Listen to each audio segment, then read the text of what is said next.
Alright, so I just thought I was going to go through one of my documents, my thoughts document, and just summarize some of them. Hopefully this will be a really useful video. Might not be, but let's hope. So starting with the advice section, I already made a short on this, how to live. So very simply, just put your core beliefs first. In my opinion, it's God, so Christianity is what defines everything I do, followed by self-stability, followed by benefiting others, that accept it at least, and followed by bliss, ideally in a way that benefits yourself or other people. If it doesn't, oh well, just as long as it doesn't involve sinning. Arrogance, do not talk to arrogant people, and arrogant means people who will not change their opinion and always think they're right. And there's two things that lead to them being arrogant. First, if you think you're not wrong, then okay, you just think you're not wrong. But if you deny that you're arrogant, then that's the problem. Because arrogant people deny that they're arrogant, obviously. If someone's like really getting at it saying, I'm not wrong, and then you try to inform them that they're arrogant and why, and they look at it and go, okay, I see what you mean, so yeah, I'll change my mindset. But if they say, no, I'm not wrong, I'm not arrogant, you're wrong, and I'm not going to change my opinion, I know I'm right, I'm not arrogant. That's where arrogance comes into play. Kind of ironic. Arrogant people deny they're arrogant. Not arrogant people, well, they aren't arrogant, I suppose. They're just passionate about their incorrectness and require information. So I suppose they're more of ignorant than arrogant. Overcoming sadness. I have not read this one in a while. Think, yep, of course. Yeah, the basis behind basically everything, including existence. I think, therefore I am. Just to think, if you cry about it, it does depend. Like, if it's a devastating thing that ruins your life, like a really close family member died, okay, fine, I'm not a very emotional person. But if you can think, then it'll probably help, because there's, apparently I'd say there's 3 methods you can do it. Think logically, yeah, okay, that makes sense. Because if you think logically, you can think of a reason why it's not that bad. Like if it's a small thing, think, okay, well, I guess, it does result in this, and I do suppose I benefit from it, so that's not that bad, so I suppose that's good. You can also just man up, I suppose, but, that doesn't apply to everything and is often used really generally. Can't just tell everyone to man up for every scenario. For situations like when you get rejected by your crush, don't be sad about that, because when you give yourself hope and you expect something and then you don't receive it, then you're stupid, because you shouldn't be expecting something and be sad when you don't receive it. Just expect anything, and whatever happens, happens. You can be bummed, go, oh well, but don't be sad like, no, why did that happen? You expected it to happen, so that's kind of ridiculous. But overall, whenever coming sadness, just think. Whatever you do, think. Debating. Alright, I made a video on this, which is the first video in this playlist, actually. So, do I even need to talk about it? Just watch that video if you want to. How to debate properly. Seeing the negative. This one's interesting.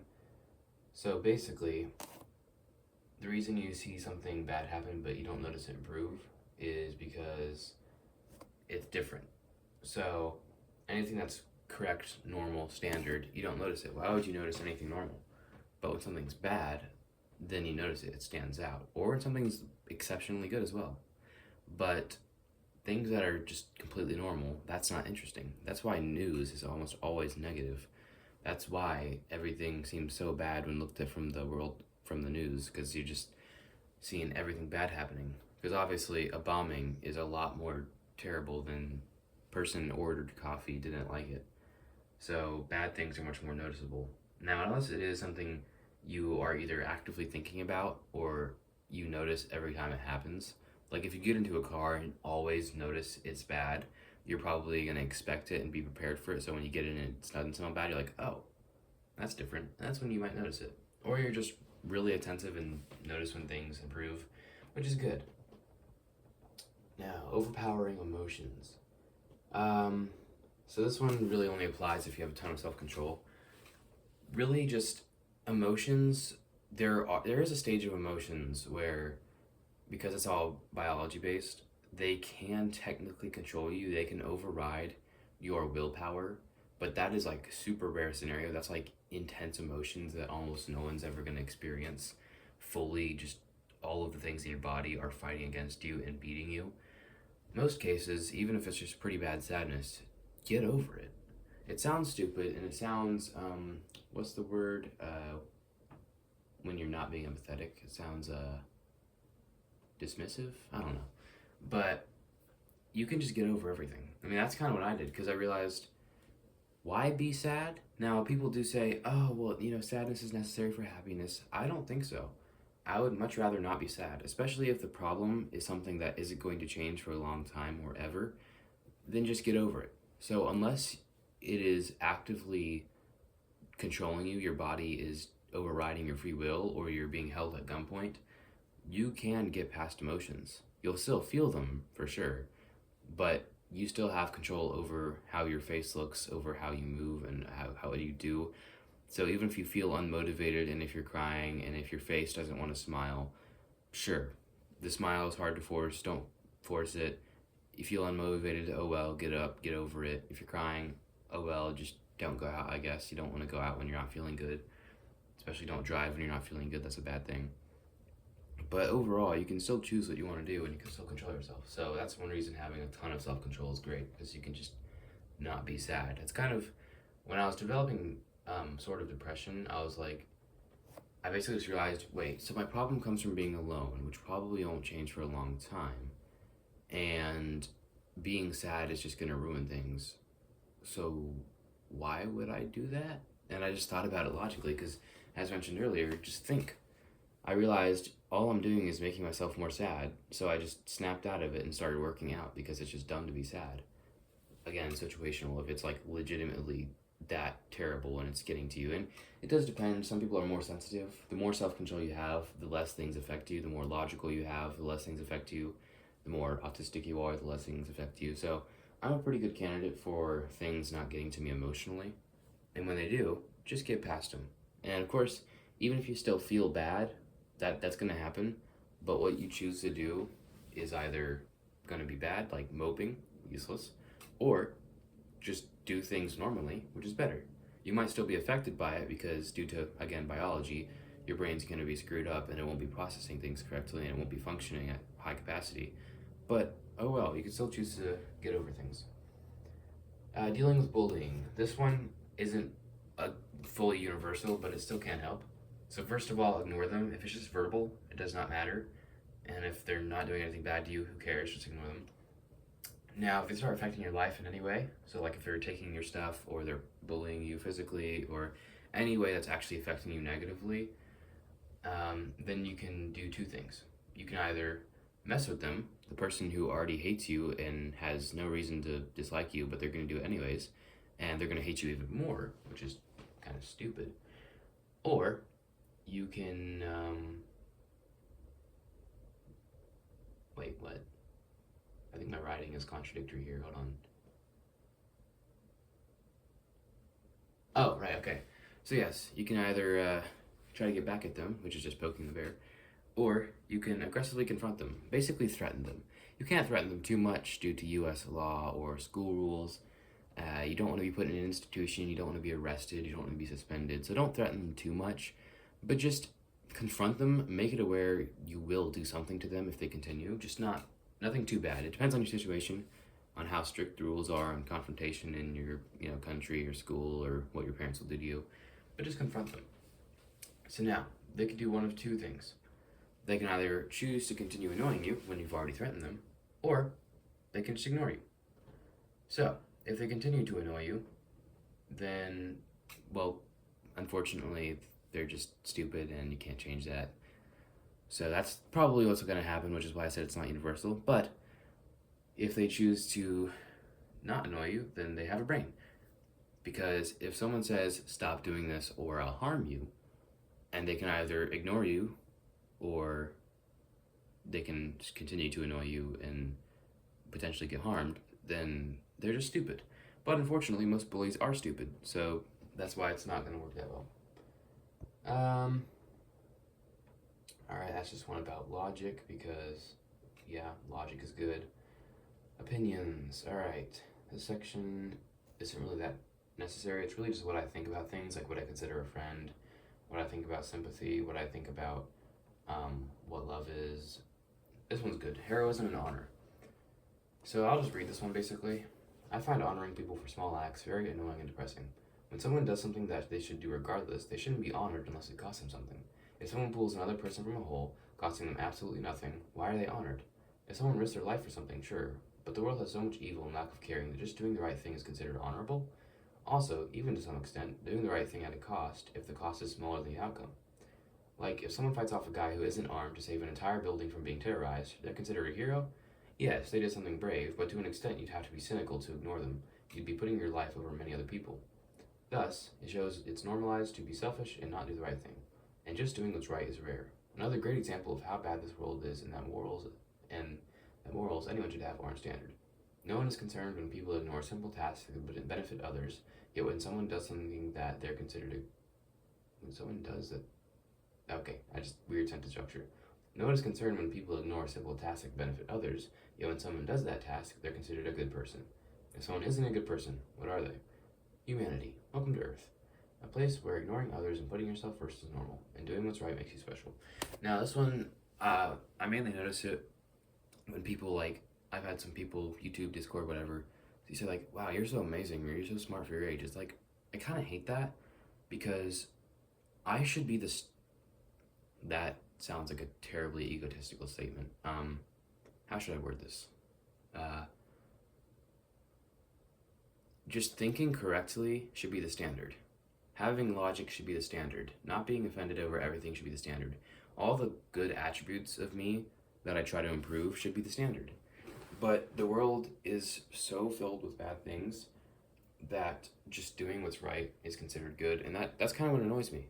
We highlight what should be done, which is good in a way, because by making it, I suppose the positive of that is that by making everyone who just does right seem like a god, then other people who do wrong will be like, oh, look how simple it is to be seen as a good person, which might happen, but overall I just find it kind of annoying that the world is so bad that you just everything, even slightly correct, is considered amazing.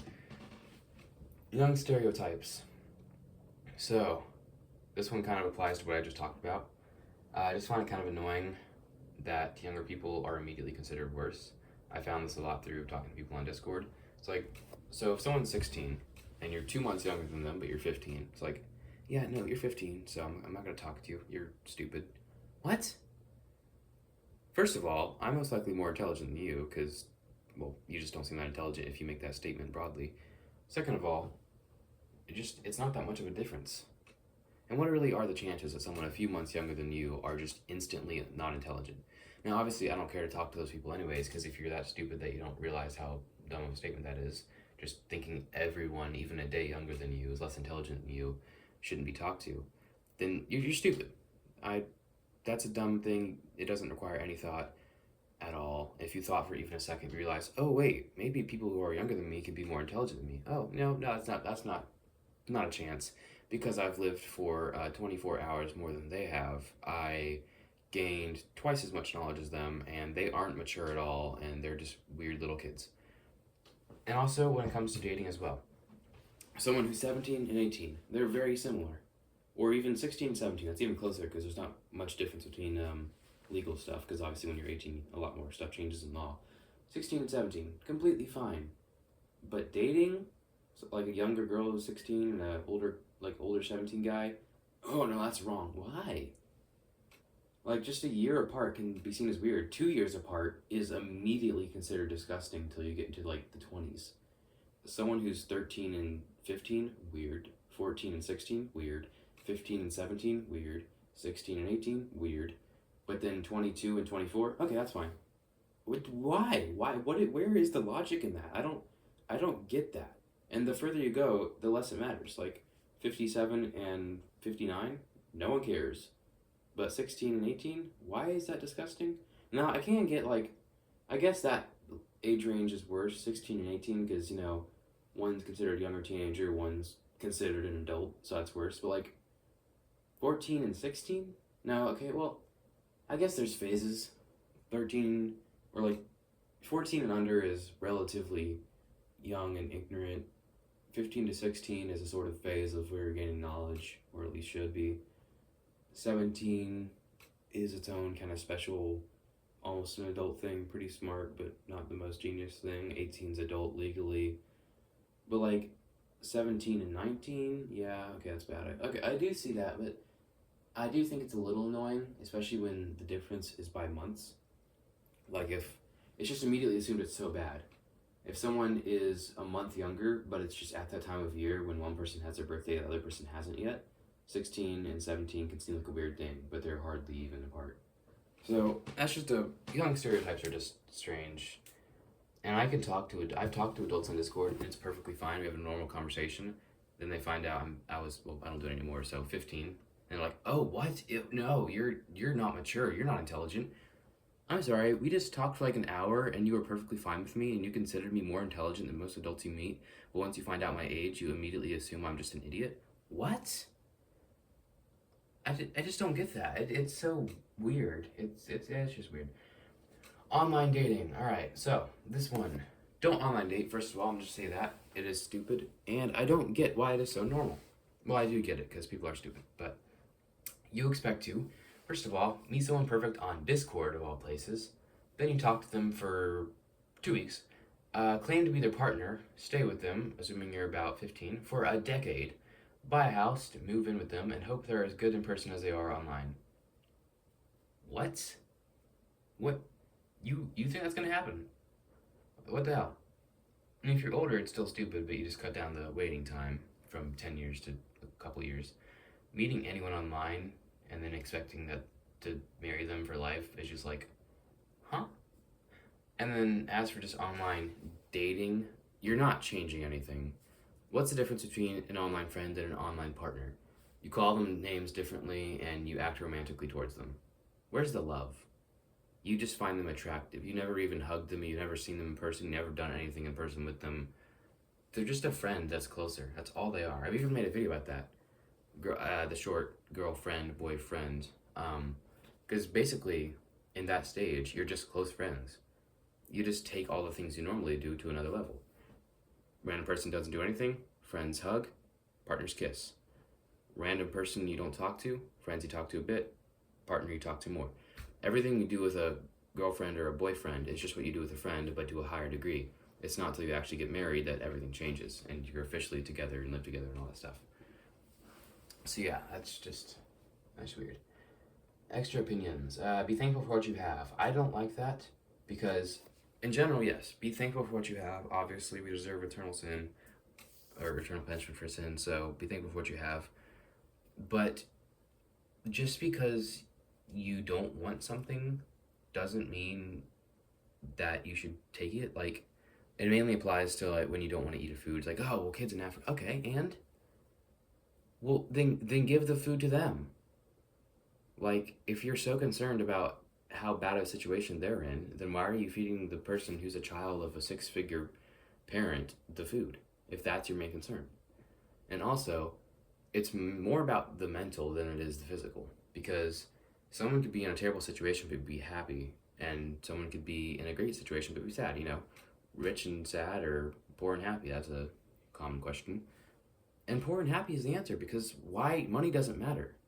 Money matters in terms of keeping you financially stable, but why would you want to be financially stable if you're sad? What's the point of being stable in any aspect if you're not going to enjoy it? Because you're trying to keep your life stable, but you're only stabilizing a life of sadness. Why would you want that? Rather than being happy. No matter how disgusting of a life you live, if you're happy, then that's fine.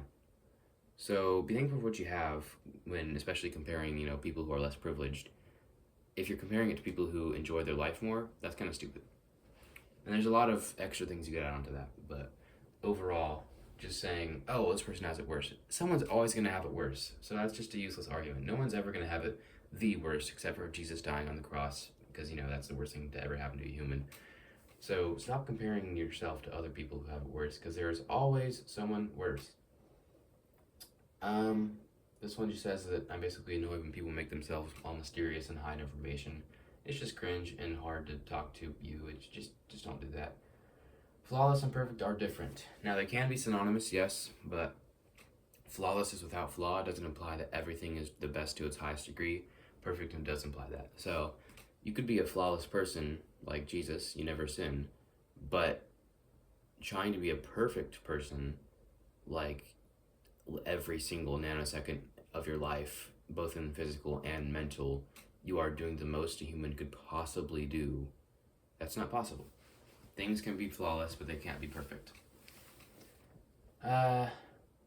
This one just says rage baiters are bad because they're just stupid. People who just like pretend to complain and offend things. It's like, oh, you're so stupid, or why would you do that? And then say, I'm just joking. No, you're annoying. Even the Bible has a verse against that. Let me go to my verses doc real quick. Proverbs, let's see, which one is it? 26, 18, and 19. Like a maniac shooting flaming arrows of death is one who deceives their neighbor and says, I was only joking. So yeah, joking and pranks in general, not very good, depending on the situation and who you're doing it to. If they're fine with it, go ahead. But to a stranger, don't cause them unnecessary distress. That's just a jerk thing to do.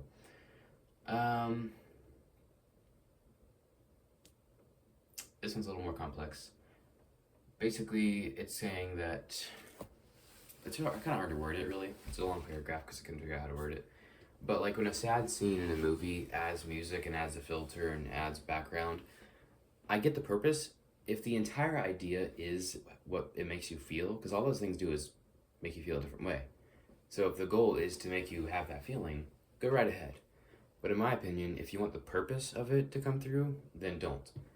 A scene that's a lot more authentic would be no music, no filter, just a legitimate conversation. And if the scene is actually that high quality and that meaningful, that meaning will get to you and that'll affect you. And in some cases, it has even more of an impact than by adding filter. Because when I see stuff, just when you add music to something or all that stuff, anything to alter it using a certain font, talking in a certain way, then that just, it makes it feel so artificial. And I have to intentionally determine if it's actually that impactful or if you're just going for the emotion of impact. Obviously, that can be used manipulatively, which is done frequently. Like brands choose their fonts in their advertising based on how they want their customers to feel. So it can be a really bad thing or it can be harmless. But if you want something to truly have purpose, don't add music, don't add fonts, don't add a filter, don't add cinematography. Just display the true message of it. And if it is that good, then it'll be that good. Things I want to be known. Alright, this is probably the best section.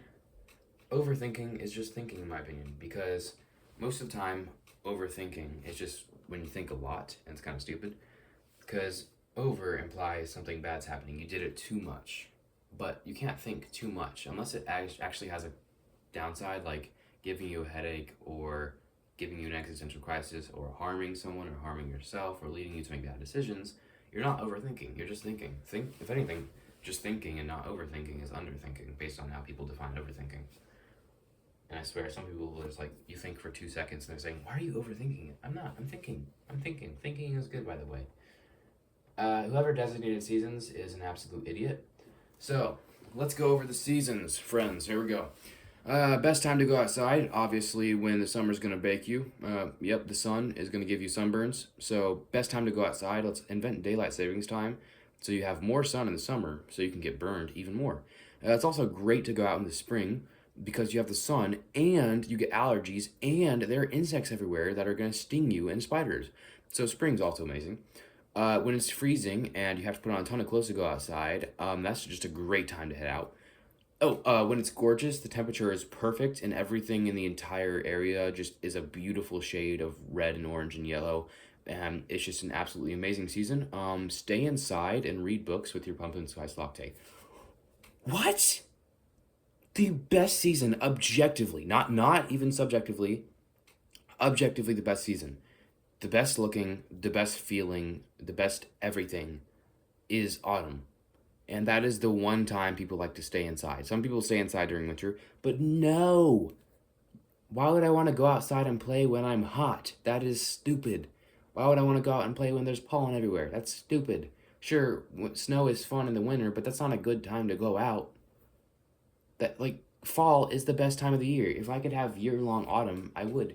But why is it what's the best summer season? Is it summer or winter? No, it's not. It's autumn, objectively. That's just, no. Whoever designated seasons is just the most ridiculous person ever. I don't know who thought of it. Probably the same person who thought of everything else on Earth, because everything else on Earth is also ridiculous. I find good sleep ironic because good sleep is basically the aspects that aren't sleeping. Because good sleep is when you sleep for long, you don't wake up in the middle of the night, and how you feel after you sleep. So, good sleep is basically just all the parts that aren't sleeping. How long did it take for you to get up? How many times did you get up in the night? How did you feel when you get up? So, good sleep is more of good waking up. So, it's kind of funny. I've been asked the question occasionally, and probably will be asked in the future, like, oh, if your girlfriend did this, wow, what would you do? I wouldn't be friends with her, or I wouldn't be a partner with her if she did that. If someone asks, like, if X did this, what would you think? Like, if a friend did something bad to you, what would you do? Well, I don't become friends with people who do bad things, so that one's pretty simple. This one's actually just the exact same message as the age differences thing, I think. Let me check that. Yeah, okay. I don't know why I put the same thing there. And similarly to the heroism and honor thing, the standard of a typical female these days, at least that I've seen, is kind of depressing. So they say, you ask a woman what they want, they say, I want a guy who's funny and nice and they can't cheat. So you're asking for the most generic positive traits a person could possibly have, and one of the requirements is that they don't do something bad. That should be a given. All of the things they want are a given. And on the other side of the spectrum, you have the most impossible thing ever, which is basically like the perfect man. 6 feet tall, blue eyes, blonde hair, 7-figure job, 13 cars, he needs to love me every second of his life. No. So you either have people who are wanting the most perfect man ever, or people who want an unfortunately sad bare minimum. So all it shows is that guys have, well, okay, that's a bad generalization. Many guys, especially in the teenager age range, are just so bad that women expect a very small minimum. Like, don't cheat on me, don't objectify me, and we're good. Let's date. That's just sad. Some animals. Okay, so let's just say two birds, a chicken, a donkey, a female dog, and a cat. For some reason, every single part of a human being that is considered a no-no area is either named after an animal or an animal was named after it. So I don't get that. And of course, female dog. The two birds, you can look that up. Technically, chicken's also a bird, but you can imagine what a chicken is and what a donkey is and what a female dog is and what a cat is. That one, I would love to know how all of those things happened. That's funny. When people say, oh, if you're so this, then why can't you this? When comparing someone to someone else. Because if you're saying like, oh, I'm better than you, and they say, okay, well, if you're so good, then why don't you do this instead of just doing whatever you're doing? But if you're better than them inherently, then that's just better. Yet their argument is, be better than you are. But if I was just better, then you'd say, oh, if you're that amazing, then why don't you just... No, stop asking that. That's just a stupid question in general. Loving hate is bad. Hating love is bad. Love should not be with hate. That one's simple. Figures of speech are for assistance in understanding and being poetic, not for evidence. Assumptions are things not to be used as reliable information with basis to expand on, but rather as warnings and initial preparation. I talked about that one recently. Art can be objective. Now it depends on the wording and definitions and stuff, but if something is considered art by someone and it actually harms people, then it is objectively bad, because harming is bad. So unless you're a psychotic person, art can be bad. Technology evolves, humans evolve, thus society changes, and whether you say it gets better or worse depends on what you focus on. College costs a ton of money, putting you in debt, makes you do 2 to 4 more years of voluntary school, ruins your life, and it gets you a slightly better job. Yeah, no, I'm good. I'm not going to do college. I do not understand the desire to travel. Now, this one's personal. Lots of people love the thrill of traveling, so this one's not objective in any sense at all. But you have to plan, leave home, break your routine, be in confusing areas you don't know about, try things that could be bad, spend more money, etc. What is wrong with home? Where's your spirit of adventure, they say. Yeah, so I enjoy having time at home. Feels nice. Just the chaos and unfamiliarity of travel is not something I want to deal with. I want to write about myself from another perspective, but I struggle to do it. I made a short on this called Writing is Weird, I think. Or, no, I don't. I made a short on it a while ago. I don't know what it was. This one is just Walk and Talk 116, delving into past event accountability in many regards. That's all it's talking about. It's basically a summary of that. So if you want to watch that Walk and Talk, go ahead. This one, my mom said I can't talk about this one on YouTube, and I don't want her to take my channel down, so I won't. But it's just basically a funny situation.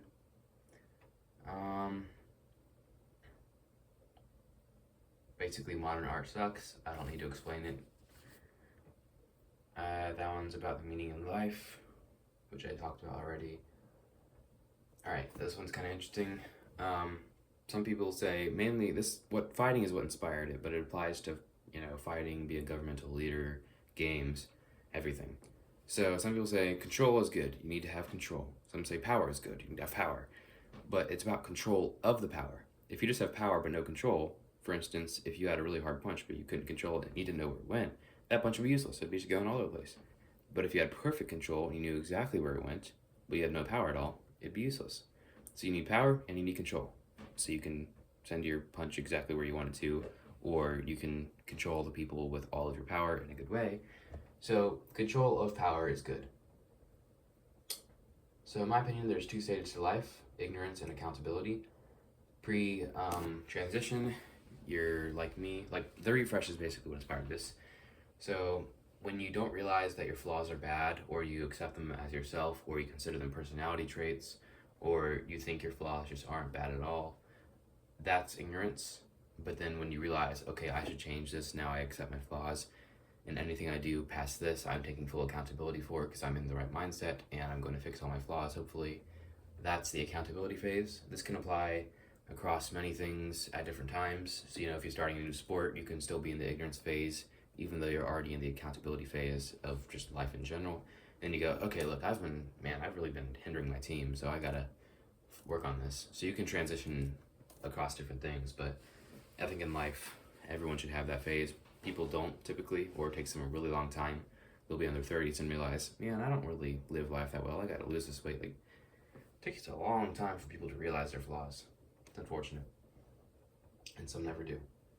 My mom also said I shouldn't talk about this one, because this one can definitely be misinterpreted, and it is very hard to word softly. But put simply, treat people as they should be treated without sin. So if they deserve to be treated bad, avoid them, don't hate them. If they don't deserve to be treated bad, then don't treat them bad. That's all it is to it. This one I made a short about.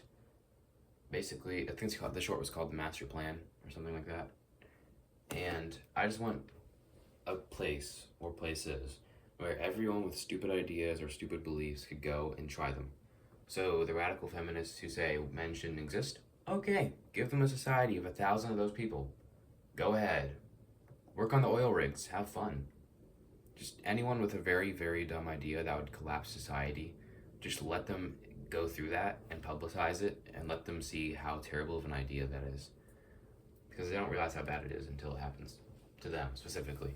Or sometimes they don't even change if it happens to them because they're just that ignorant or arrogant. Reasons. Most of these I don't need to mention because they're personal. So, yeah, like, most of this is just stuff relating to my personal life, so it doesn't really matter that much. Like why I don't play Trailmakers, or what my favorite subject is, why I hate cats, why I hate kids, why I like the SR-71, and this is the useless section. I will talk about the useless section because it's funny sometimes. So a gun with a silencer silences people. I like that one. Speech is our capability to create vibrations in the air. We made ourselves capable of interpreting these, so saying something is just intention of interpretation. Why did the mechanic not understand the automatic transmission? Because he didn't have a manual. And I know 4 games where engineers do very similar things. Deep Rock Galactic, Paladins, Overwatch, and TF2. And aside from TF2, which actually inspired all 3 of those, you have a short, blonde, or redhead dwarf who wears red, builds red turret with a hammer, and has a shotgun. And in TF2, he also wears red and builds red turrets with a hammer and has a shotgun. Or actually a wrench, I think. So, like, TF2 is not a dwarf, but why are they all so similar? It's very strange. And they're all named Engineer. Wait, no, Torbjorn's not. Or Barrack. But there's Engineer in 2 games, so that's still weird. Long distance relationships are weird because you can't do much. Yep. That one's just sad.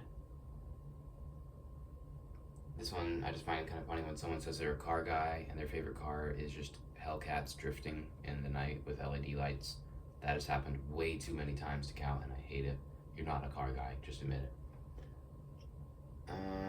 Learning modern culture is stupid because most of it's bad, but attempting to learn culture I was not living in is hard because I wasn't living then, which is kind of annoying.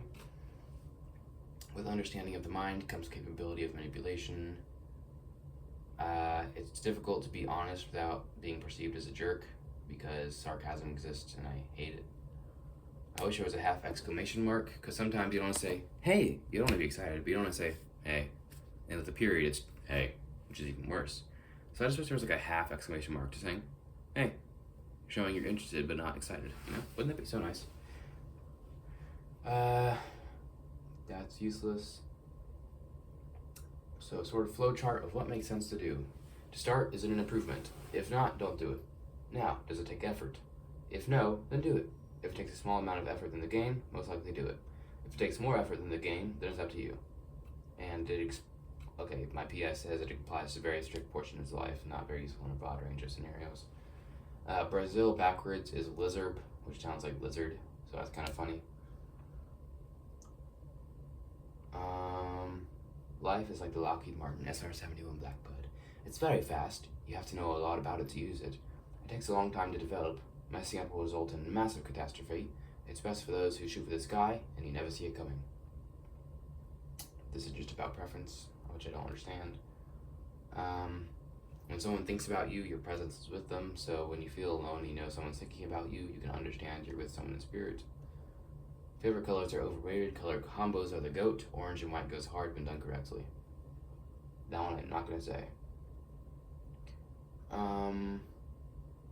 How when people ask how are you and you reply with average, normal, usual, standard, or typical, and they ask why, I don't understand why people do this. Hey, how are you? Oh, I'm just doing average. Oh, how come? Are you stupid? Average is average, typical is typical, usual is usual, standard is standard, normal is normal.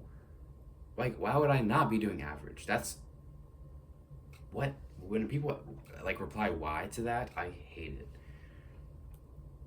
When I ask someone what are you doing and they say, oh, I just got back from doing this, I did not ask you what you were doing, I'm asking what you are doing. I hate that one too. Some Riz lines, a joke that's too complicated to be funny that I made when I was much younger.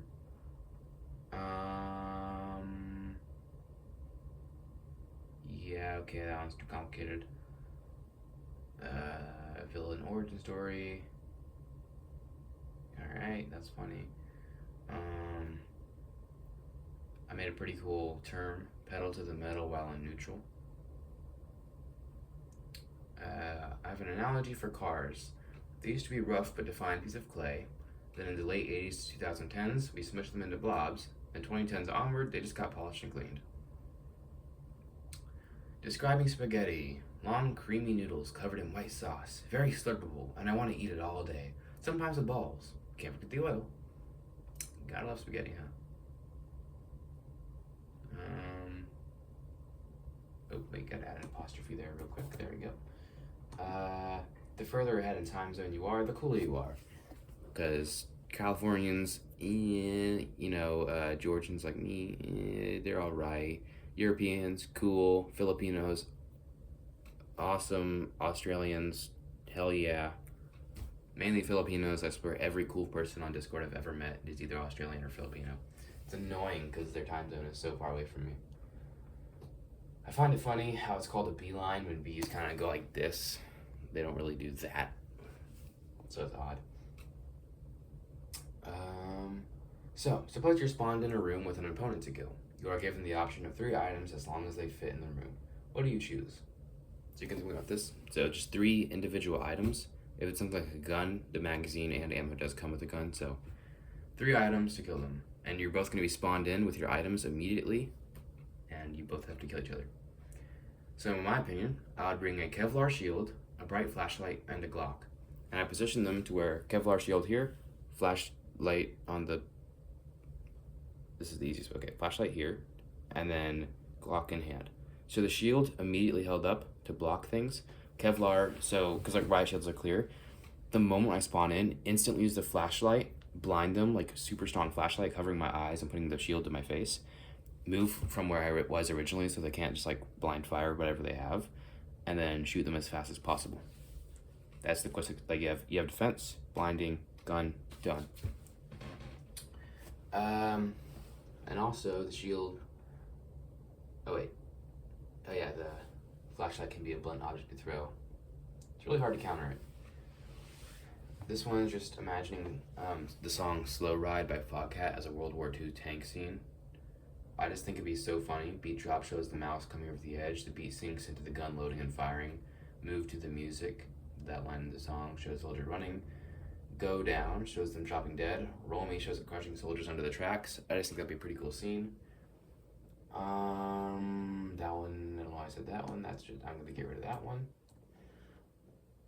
Does sound make vibrations, or do vibrations make sound? Ba-da-bum-bum-bum-bum-bum. Comfortable is spelled comfortable, and able to be comforted or in comfort. Comfortable is a weird word. When someone does something and then a person confronts them about it and then they ask why they're noticing that thing, that was just kind of annoying. Yeah, so that was basically all the thoughts. This was a very surprisingly useless video. It's better to just read the document, honestly. And this was more of background noise, I guess.